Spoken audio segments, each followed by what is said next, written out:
Hello, students. Welcome to the new session of our English grammar class. And let's start with the 10th chapter, that is adjective clause. So, what are adjective clauses? The adjective clauses does the work of an adjective. It qualifies a noun or a pronoun in a principal clause. Yes, so what is an adjective? The word which qualifies a noun or a pronoun is known as an adjective. In the same way, a group of words which is having a subject, a verb, and which qualifies a noun or a pronoun which is present in the principal clause, it is known as adjective clause. Let's see some examples. She is a lazy girl. Here, lazy is an adjective. She is a girl who is lazy. So here, who is lazy is an adjective clause.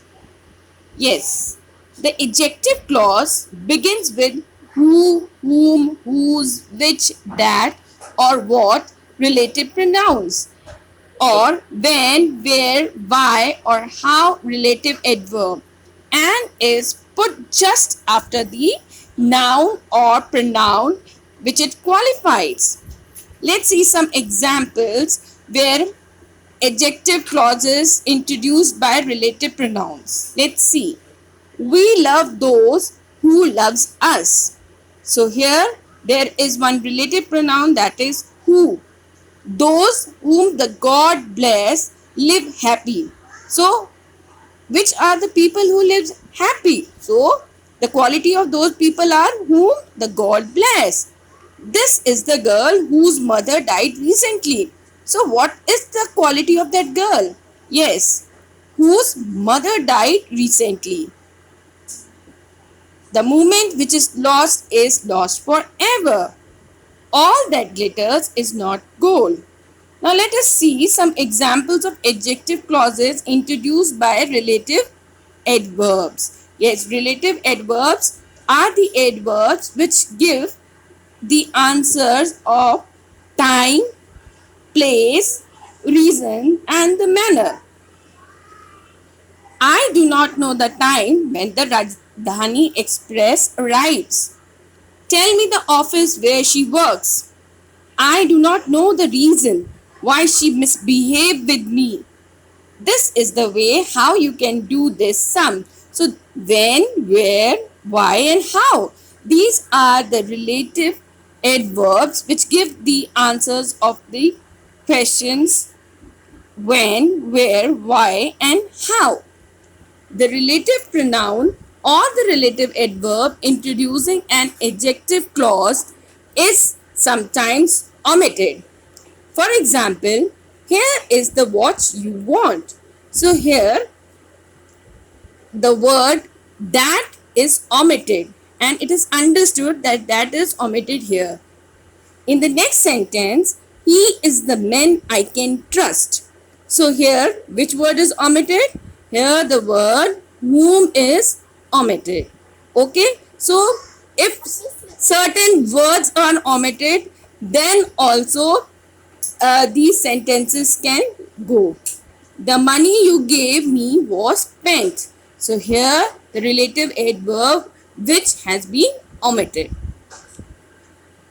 The adjective clause may also be introduced by as and but when they are relative pronouns. For example, this is the same book as I use.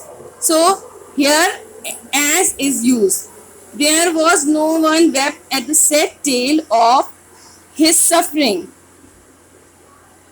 Sometimes the main clause is broken in two parts to bring after the subject of the main clause. For example, the prisoner who was absconding has now been caught. So here the principal clause has been broken down so that the adjective clause can come just after the subject of the main clause. So here the main clause is the prisoner has now been caught, but it has been divided so as the adjective clause can come just after the subject. So here the subject is prisoner and the adjective clause is starting from who. The time when the train leaves is not known. So here the main clause is the time is not known, but it has been divided so that the adjective clause can come just after the subject. So here in this sentence we can see the subject is time. So and the main clause is the time is not known, but it has been divided. The adjective clause may qualify or describe the subject of the principal clause. For example, a man who drives a vehicle is called a driver. Yes, so sometimes the adjective clause may qualify the subject of the principal clause, and sometimes it can qualify the object of the principal clause. For example, we found the dog which we had lost. So in the first statement we have seen that the adjective clause was qualifying the subject, and what was the subject in that sentence? A man. So a man, here the quality of that man was who drives a vehicle. Okay, and in the second statement the adjective clause is describing the object of the sentence, and here what is the object? We found the dog. So here we is the subject and dog is the object, but the adjective clause is qualifying the object, that is the dog.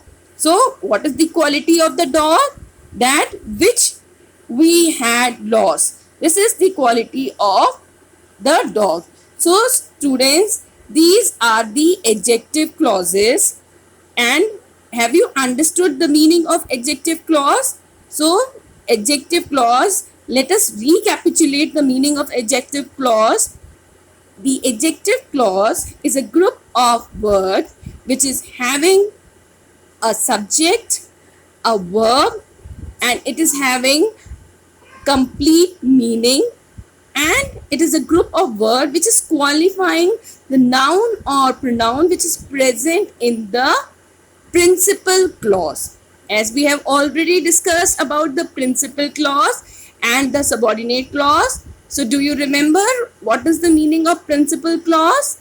Yes, the principal clause is the clause which is having a subject, a verb, and it is having complete meaning. It is not dependent on any other sentence or any other clause. So it is also known as independent clause.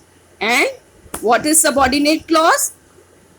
A clause which is having a subject, a verb, and which is having its complete meaning, but it seems that it is dependent on some other part of the sentence or some other clause. It is known as subordinate clause or dependent clause. So I think you have understood the meaning of the main clause and the subordinate clause.